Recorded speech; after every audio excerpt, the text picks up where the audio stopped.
ya, dia paham, ya. Nah, kemudian semuanya itu sama pemahamannya dengan kita, Allah itu sebagai Tuhan yang esa, ya. Sedangkan yang berikutnya adalah itulah yang Nasrani sudah terkotori dengan pemahaman-pemahaman manusia, ya.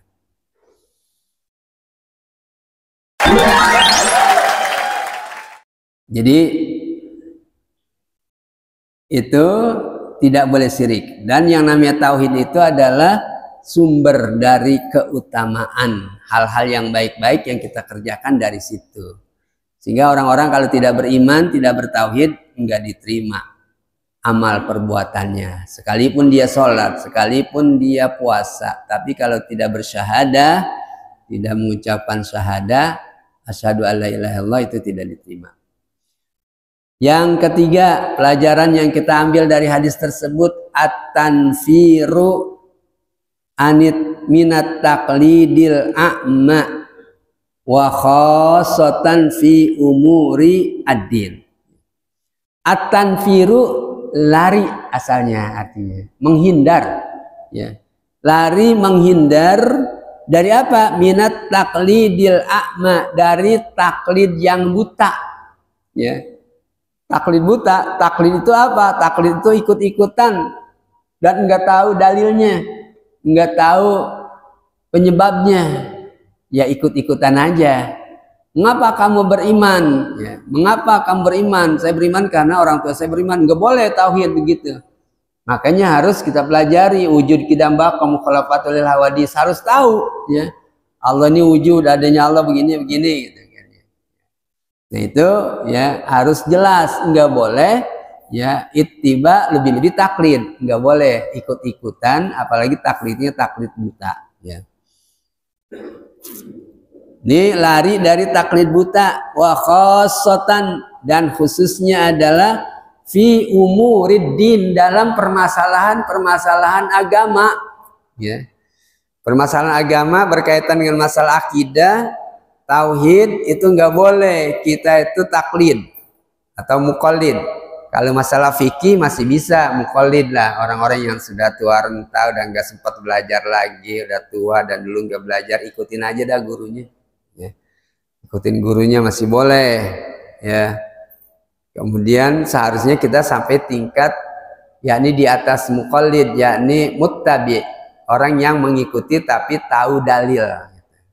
Mengapa dia mengikuti? Karena dia tahu dalilnya, jadi kuat. Namanya muttabi. Harus, ya, kita itu mestinya belajar terus supaya tahu, jadi muttabi sampai tingkatnya tidak muqallid aja. Itu masalah fikih, ya. Kalau masalah tauhid tidak boleh taklid, tidak boleh ikut-ikutan, apalagi ikut-ikutan buta. Itu harusnya dia tahu persis masalah akidah, masalah tauhid, karena masalah dasar, fundamen di dalam agama.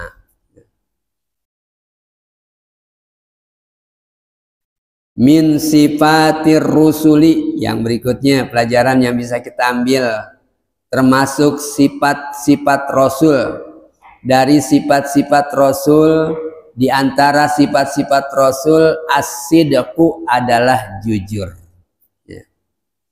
Jujur itu adalah wahwa sifatun lazimatun, sifat yang nempel, lahum, bagi para rasul. Kagak ada rasulnya kagak jujur, ya.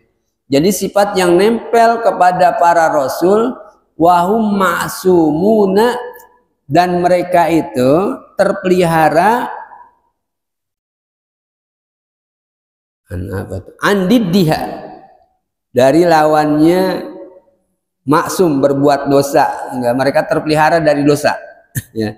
Mereka jujur dan tidak melanggar kejujuran, mereka terpelihara dari dosa, enggak mungkin mengerjakan dosa. Itu diddiha namanya, lawannya.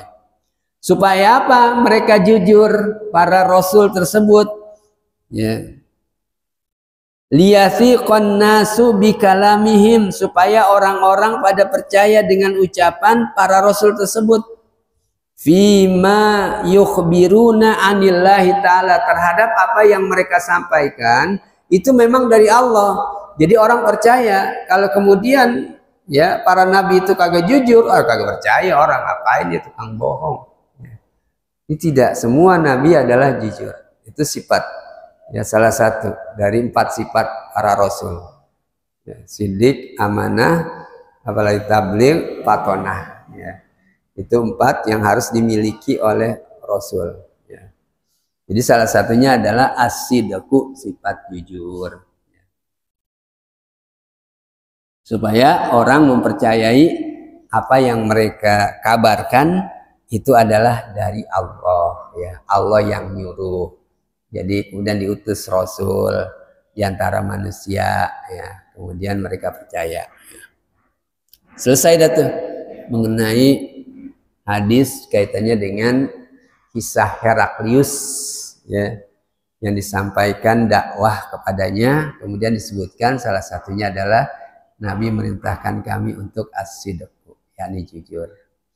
Dan kemudian di bagian akhir itu ada as-silatu, yakni silaturahmi, menyambung silaturahmi, ya persaudaraan, ya sambung silaturahmi.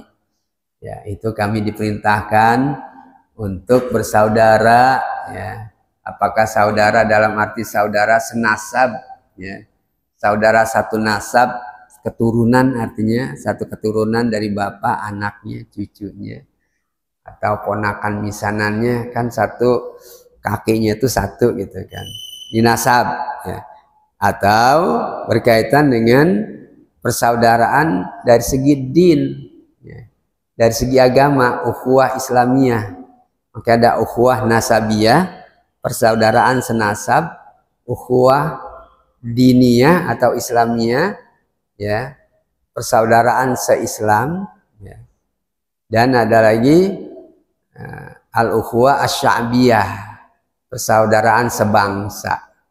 Ya, belum tentu Islam kalau sebangsa, karena banyak juga orang-orang di luar Islam. Ini cuma sifatnya adalah sya'biyah, satu bangsa.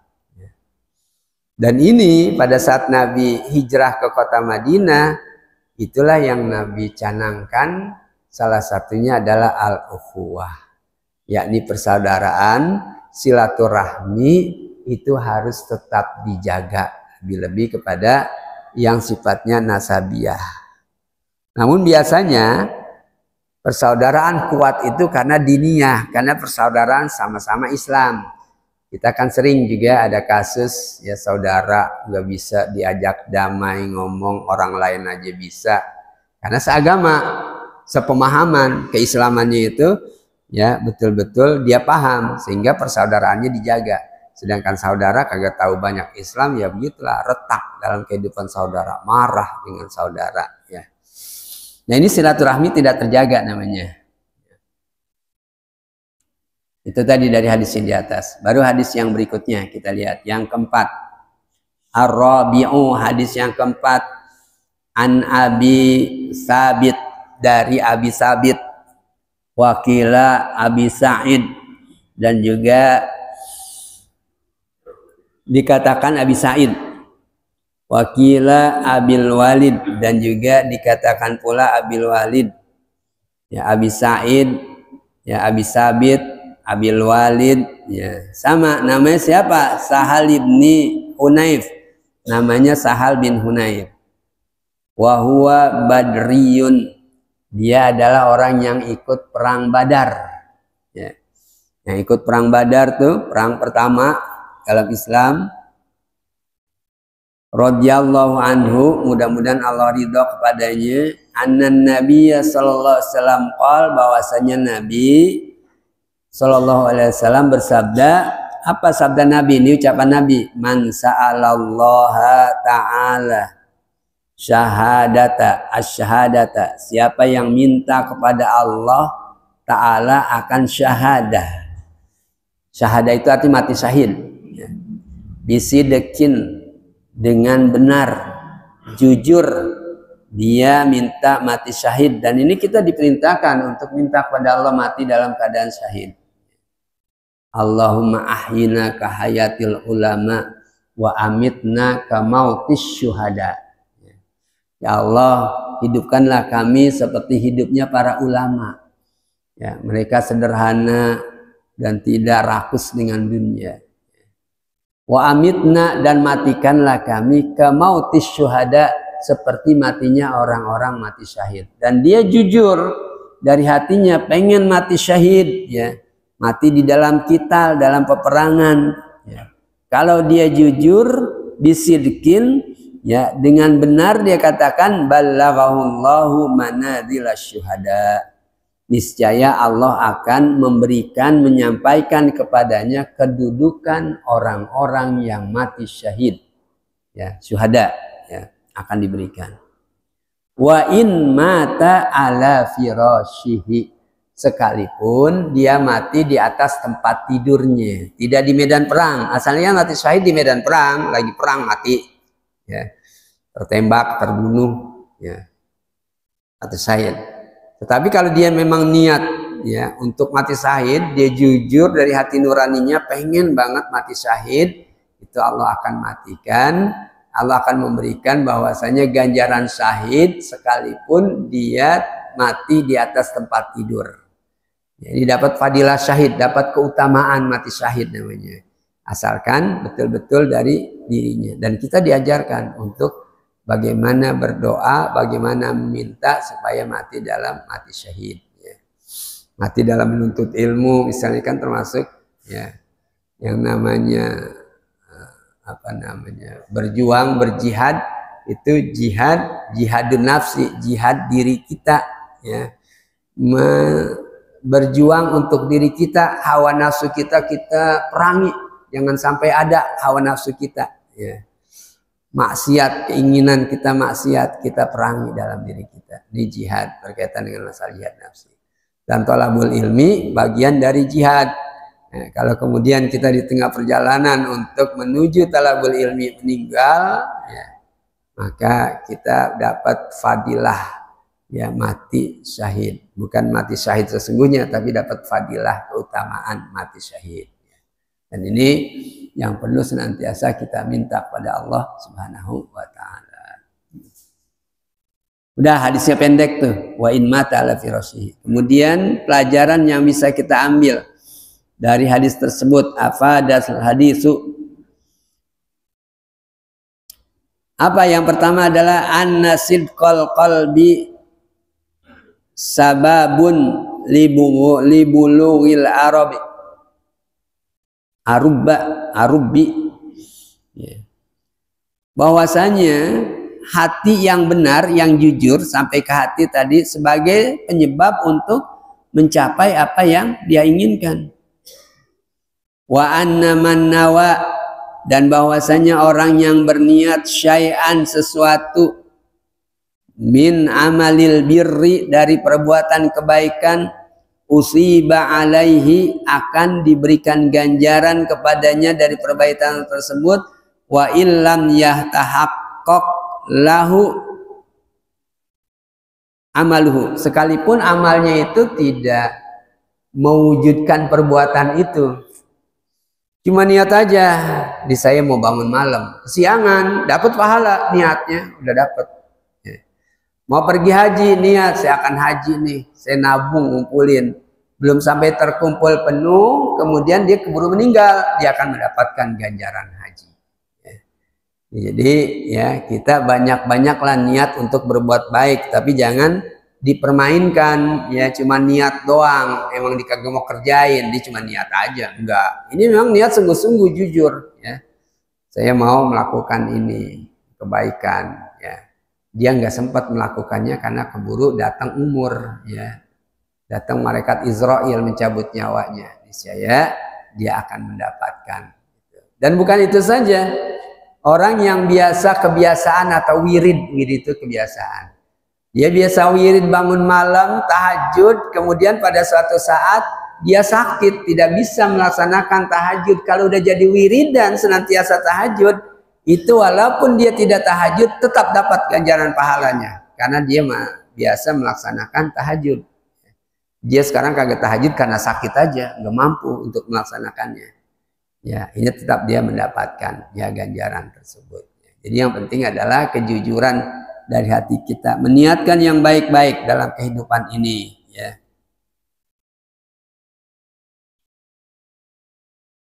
Wa illam yatahaqqaq lahu amaluhu, sekalipun perbuatannya itu dia tidak lakukan. Yang kedua, pelajaran dari hadis tersebut, istihbabu talabis syuhada, dianjurkan atau disunnahkan talabis syuhada, minta mati syahid, ya. Syahadah, kan syuhada, syahadah, minta mati dalam keadaan syahid. Wal ikhlasu fi dzalika, dan ikhlas dalam memintanya itu. Jadi memang ingin di hati, ya, matikanlah saya wa amitna ka mautis syuhada, dan matikanlah saya seperti matinya para syuhada, ya. Karena syuhada ini adalah nilai tertinggi di dalam Islam, ibadah yang paling tinggi, ya. Sehingga babnya kita jarang sampai jumpa. Belajar fikih kan mulai dari air, ya, wudu, istinja, toharoh lah, mulai toharoh, kemudian kaifiatul ibadah. Ya, setelah fikih ibadah adalah fikih muamalah, kita matian, nikah, ya, di fikih muamalah, ya. Dan di bagian babul jihad, ya, bab berkaitan dengan masalah syuhada, jihad itu adanya di bagian akhir. Biasanya jarang sampai ke situ. Belum sampai ke situ kan udah banyak tadi, bab-bab yang lain juga udah banyak, belum sampai ke situ. Kita udah berhenti ngaji, nggak ngaji lagi, tukar kitab lagi, ya, kagak sampai-sampai, ya. Itu kematian syahid ini istimewa, karena kematian itu adalah kematian yang tidak melalui malaikat Israel, malakul maut, ya.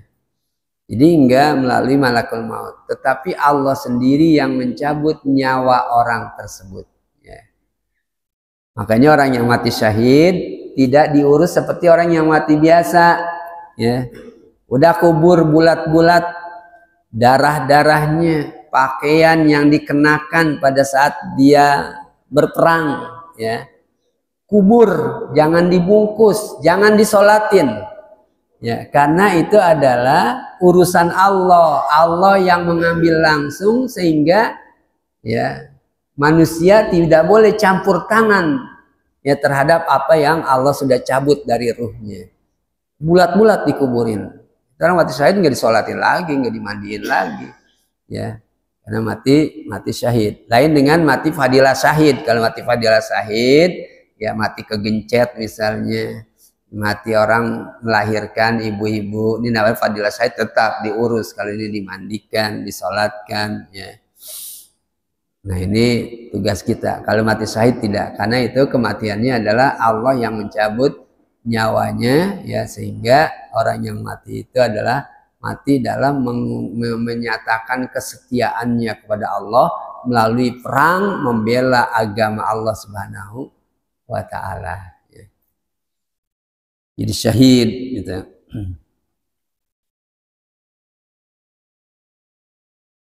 Ikhlas.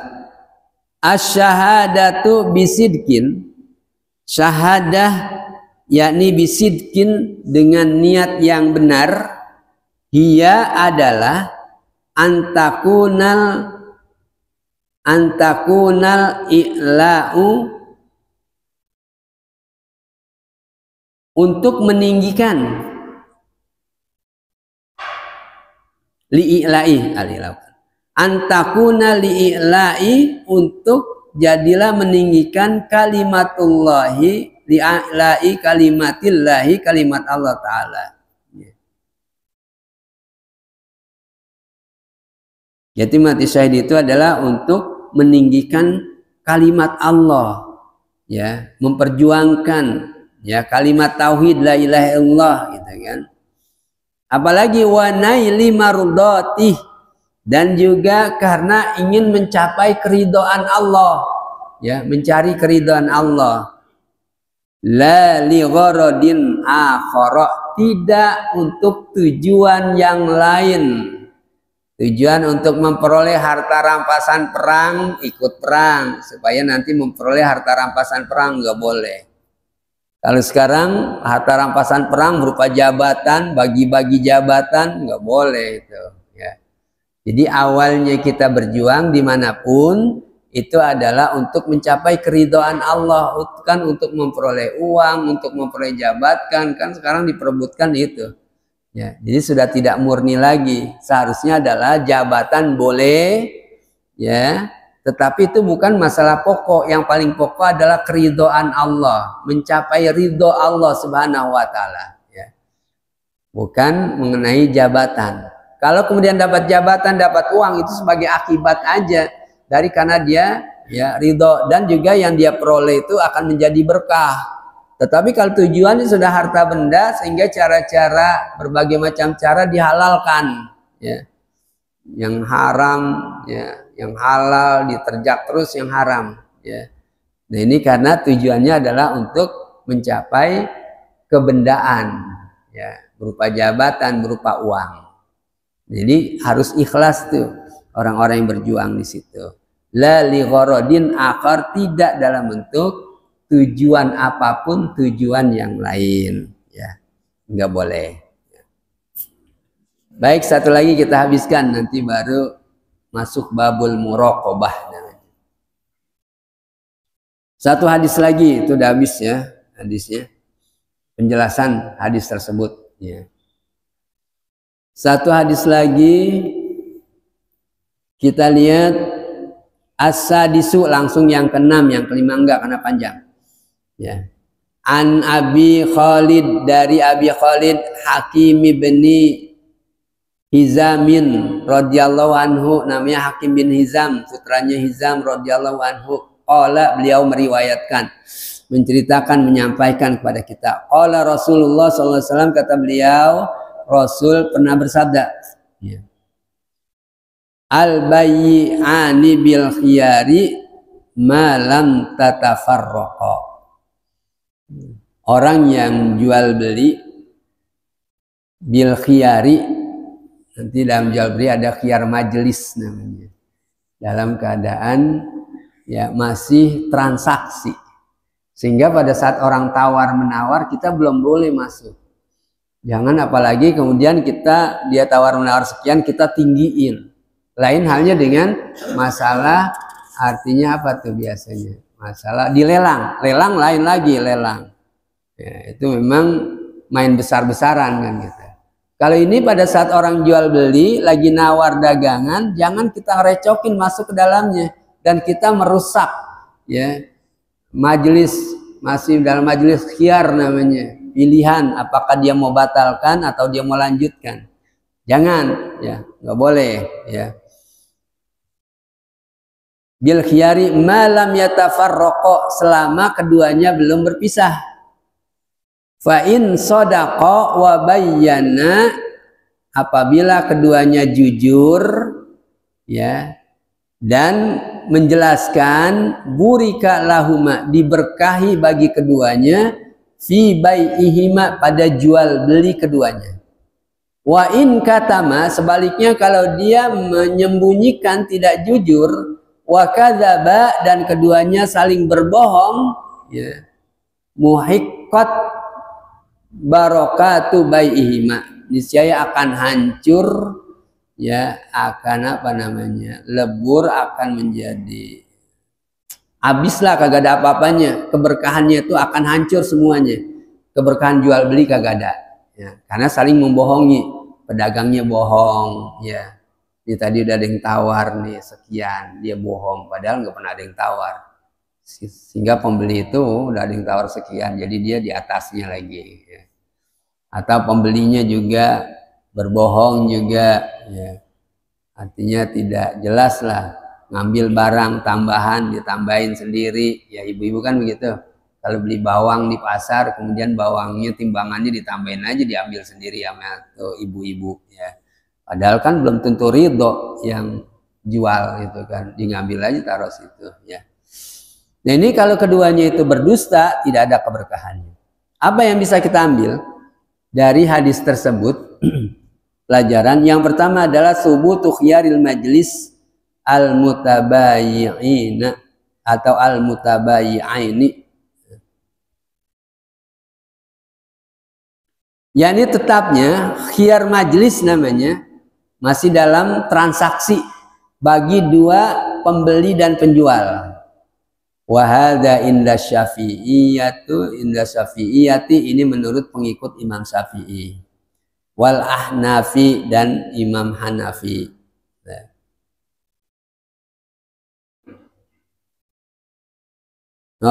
Wal Ahnafu dan Imam Ahnaf la yasbutuna khiyaral majlis, tidaklah tetap pada khiyar majlis,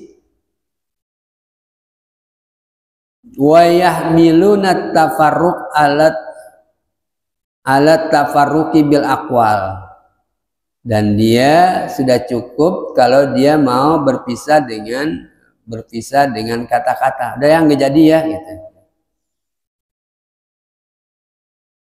Ai farogo, atau semua keduanya itu sudah selesai menyelesaikan minal ijabi wal qabul, dari ijab dan qabul, udah kagak hiar majelis lagi, udah selesai soalnya.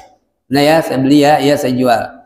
Wakila, dan dikatakan at-tafarruq bil kalam maknahu, berpisah dengan ucapan artinya adalah ikhtilaful qabul, itu menerima minal ijab, qabul anil ijab ya. Ka ayyakul ya, bi'tuka bi asrotin ya, aku menjual kepadamu dengan 10 rupiah misalnya, atau 10 real. Istaro itu bi isrina, kemudian ya dia berkata saya membelinya dengan isrin 20 real. Ini nggak boleh nih.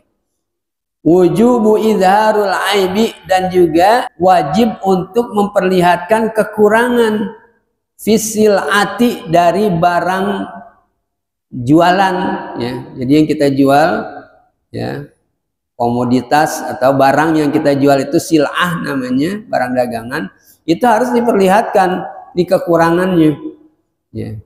Jangan kemudian nih mangga manis, semuanya manis ya. Begitu kagak pakai cobain aja, ibu-ibu beli manis, begitu dia pulang asam semuanya. Dibalik lagi besoknya sama tukang dagang, katanya manis, begitu nih di rumah, begitu saya buka itu asam semua. Ibu, baru cuma sekilo aja asam ribut, apalagi nih saya semuanya asam semuanya nih. Saya diam, saya tenang-tenang aja, kata penjualnya. Ya, jadi ini namanya bohong, nggak boleh. Ya, kalau memang asam ya. Memang asam sih Bu, tapi seger asamnya. Kalau lagi ngantuk-ngantuk ini akan seger dah, emang asam sih gitu kan ya. Jangan asam dikata manis ya. Atau berbohong pada timbangan, parah ini, ada paling parah, sampai disenggung dalam Al-Quran, wailul lil mutaffifin ya. Orang yang dalam arti bohong dalam timbangan, kan banyak penjual yang bohong pada timbangannya ya. Udah dimasukkan sesuatu timbangannya atau diganjel timbangannya ya. Hingga boleh. Jadi lihat tampakan ya. Wa hurmatu, dan haram, wa hurmatu ikhfaiha, dan haram menyembunyikannya, nggak ngasih tahu ya. Kan yang jual beli kan sama-sama ridho ya. Karena dia tuh dikasih tahu informasinya begini, udah dia ridho dibeli. Faidza zaharul aibu, apabila kelihatan aib, kekurangan dari barangnya, kana lahu al khiyaru fi fasakhin, adalah khiyar majelisnya itu rusak ya. Fi fasahil bai, dalam fi fasakhil bai, dalam merusak jual beli, bisyuruti dzikruhal fuqaha, yang disebutkan dalam ya syarat jual beli oleh ahli fikih. Kan harus ada sama-sama lihat barangnya ya, lihat barangnya, kemudian tawar menawar, barangkali yang rukunnya juga adalah ijab qabul. Ijab qabul itu rukun dalam jual beli dalam mazhab Syafi'i. Jadi kalau kita sudah beli ya, saya terima nih ya barangnya, ya udah, kata penjualnya ya, saya juga udah jual lah. Atau ucapan kita terima kasih, udah ijab qabul sih ya, terima kasih ya. Itu harus ada ijab qabulnya, kalau tidak kagak sah hukum jual belinya itu ya. Kalau dimakan berupa makanan buahan, haram jadinya ya, karena tidak sah ya. Kemudian bagaimana sekarang dengan dalam bentuk online? Online ini dalam bentuk namanya apa ya, pesanan. Di dalam fikih as-sulam apa namanya, pesanan. Jadi pesan nih barangnya begini-begini ya, walaupun nggak lihat pokoknya dipesan harus yang begini-begini ya. Kemudian dikirim ya, udah setuju barangnya kan gitu, kita online tuh belanja online begitu. Ya, barang sekian, kemudian kualitasnya kualitas ini itu dikasih tahu ya, pada saat kita disuruh kemudian beli gitu kan, kita pencet ya, kemudian kita pesan COD misalnya ya, kita pesan kemudian diantar. Nah itu boleh ya, dengan pesanan namanya. Tapi kalau tidak lihat barangnya, enggak sama sekali dan bukan pemesanan, pemesanan juga itu sama juga dengan lihat intinya, karena harus yang begini, yang begini, yang begini gitu kan, berdasarkan kriteria namanya, ciri-cirinya. Nah itu ya boleh ya. Kalau kemudian tidak lihat sama sekali dan tidak pernah pesan, main beli aja jarak jauh, kagak lihat barangnya, sehingga begitu beli salah ya, artinya yang tidak sesuai dengan yang diinginkan. Ya, ini namanya bai'ul ghurur, namanya jual beli yang tipu menipu, nggak boleh, haram hukumnya. Ini kaitannya dengan masalah fikih lebih jauh. Ya.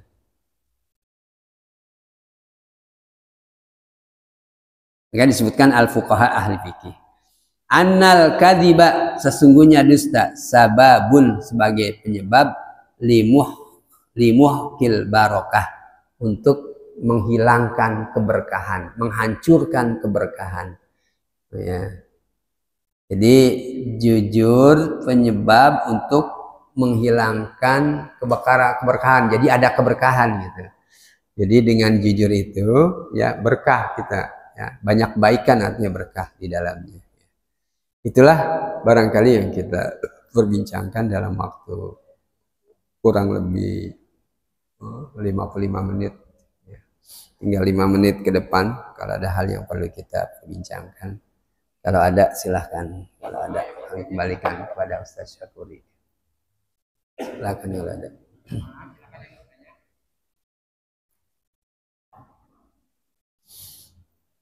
Ya, kalau tidak sampai situ dulu dari saya. Terima kasih atas perhatian Bapak-bapak, dan saya mohon maaf. Wassalamualaikum warahmatullahi wabarakatuh.